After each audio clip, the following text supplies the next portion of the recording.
There is one thing common between in 90% students, that they all think the mathematics is very tough subject among the other subjects. Even we also commonly think that the students who score good marks in mathematics are brilliant, don't we? Yes. मुझे याद है जब मैं primary education ख़त्म करके जब high school में चला गया तो मुझे बहुत सारे मैथमेटिक्स के साथ रूबरू होने का मौका मिला। हम सबको सबसे पहले मेरे सामने आया वो था BODMAS, the theory of BODMAS, bracket of division, multiplication, addition and subtraction. Step by step उस मैथ को करना होता है, सिंप्लीफिकेशन जिसको बोलते हैं, simplify the maths. Step by step हमें उसको सॉल्व करना होता है। पहले तो बोडामस सुन के मैं घबरा गया, उसके बाद लेकिन जैसे जैसे मैं इसको लर्न किया, फिर प्रैक्टिस किया, समझा बड़ी अच्छी तरह से, तो मुझे मैथमेटिक्स बहुत आसान लगा। आज भी स्टिल मैं कर सकता हूँ ये मैथमेटिक्स। उसके बाद ग्रोथ हुआ, अगले क्लास में चले गए। जब 7th स्टैंडर्ड में पहुँचा तो एक नए मैथमेटिक्स का फिर रूबरू हुआ, वो था एलजेब्रा। अब तक हम सिर्फ नंबरों के साथ खेल रहे थे, 1 2 3 4 डेसिमल, लेकिन अब आ गया अल्फ़ाबेट। मैथमेटिक्स की तरह मैथमेटिक्स के भीतर में alphabet. It's a very surprised, very shocking. लेकिन यहाँ पर भी थ्योरी है, a + b² = a² + 2b + b², a² - b² = a + b × a - b। जैसे जैसे पूरा थ्योरी को हमें याद करना पड़ा। पहले तो 15 दिन कम से कम उस थ्योरी को याद करना पड़ा। तो थ्योरी को ऐसे याद किया, उसके बाद फिर मैथमेटिक्स को बनाने लगे तो फिर आसान होने लगा। फिर मुझे लगा नहीं, मैथ तो बहुत आसान है, आसानी से किया जा सकता है। XYZ हो चाहे ABC हो, अगर थ्योरी को अच्छी तरह से इम्प्लीमेंट करने का जो तरीका है, मेथड्स है, उसको अगर सीख लिया जाए तो ये मैथमेटिक्स बहुत आसान है। तो मुझे बहुत आसान लगा और मैं करता गया। लेकिन जैसे अगले क्लास में पहुंचा, फिर एक नया मैथ आए, वो था ज्योमेट्री। अब ज्योमेट्री के साथ खेलो, फिर ज्योमेट्री बॉक्स, उसके अंदर में कंपास, पेंसिल कंपास, फिर स्केल, फिर ये ट्राइंगल, डी, है ना, एंगल बनाओ, इसके एंगल के साथ इस एंगल को मैच करो, कंपेयर करो, इस लाइन के साथ इस लाइन को मैच करो, कंपेयर करो, इसको मापो, इसको काटो, यहाँ काटो। फिर इसने दिमाग ख़राब कर दिया। जैसे तैसे इसको करके मैं आगे बढ़ा, क्लास 10 में आया तो क्लास 10 में तो बम ब्लास्टिंग हो गया। खतरनाक मैथ से रूबरू होने का मौका मिला, और वो था trigonometry. Sine theta, cos theta, tan theta. ये थीटा क्या है पता नहीं, मुझे आज तक समझ में नहीं आया कि ये मैथ बनाया क्यों है।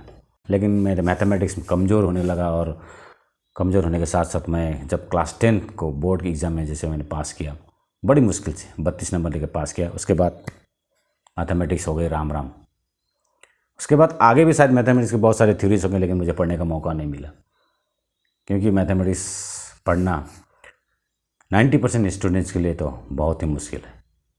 ओनली 10% के students can do solve because they learn practically, और वो लोग एग्ज़ाम हॉल में भी स्ट्रगल नहीं करते। और 90% स्टूडेंट्स एग्ज़ाम हॉल में स्ट्रगल करते हैं, समय के भीतर वो मैथ को पूरा नहीं बना पाते, क्योंकि वो लर्न नहीं करते, प्रैक्टिस नहीं करते। उनका कॉन्फिडेंट मैथमेटिक्स के ऊपर 0 रहता है, बहुत कम रहता है। Same is in public speaking. Public speaking के अंदर भी यही है। जिन लोगों को पब्लिक स्पीकिंग के बारे में नॉलेज नहीं है, उनको अगर हम पूछे कि पब्लिक स्पीकिंग क्या है, तो वो लोग यही बोलेगा कि लोगों के सामने खड़े हो और बोलो। मुझे भी यही लगता था, इस कोर्स में आने से पहले मुझे भी यही लगता था कि लोगों के सामने खड़े होना और बोलना है। लेकिन बोलना कैसे है, मुझे यहाँ आने के बाद पता चला। What are the techniques? What are the methods? What are the theories that we have to apply to speak in front of people?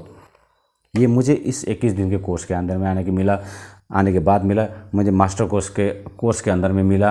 हर चीज़, नई नई चीज़ें मुझे यहाँ सीखने को मिला, जिस तरह से हमने मैथमेटिक्स को सीखते आए थे। 10 साल लगे थे सारे मैथमेटिक्स को सीखने में। तो यहाँ पे हमने कुछ महीनों के अंदर में बहुत सारी चीज़ें पब्लिक स्पीकिंग अंदर में बारे में हमें सीखने को मिला। तो मेरे हिसाब से पब्लिक स्पीकिंग क्या है? Organizing the content and delivering the content in such a way that maximum people will can understand, हमारा मैसेज को वो समझ पाए, यही तो पब्लिक स्पीकिंग है। तो इसे एक मैथमेटिक्स की तरह हमें लर्न करना है।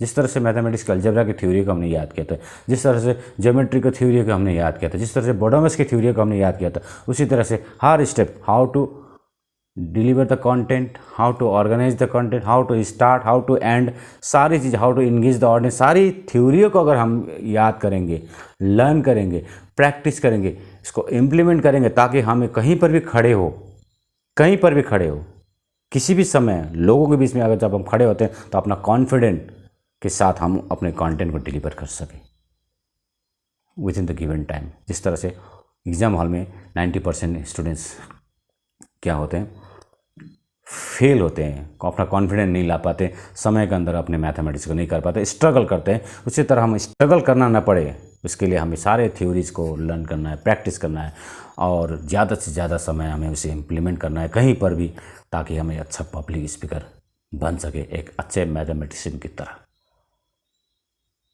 तो मेरा संदेश यह है लास्ट में कि 90% स्टूडेंट्स की तरह बिहेव ना करें, जितना हो सके 10% की कैटेगरी में आने की कोशिश करें।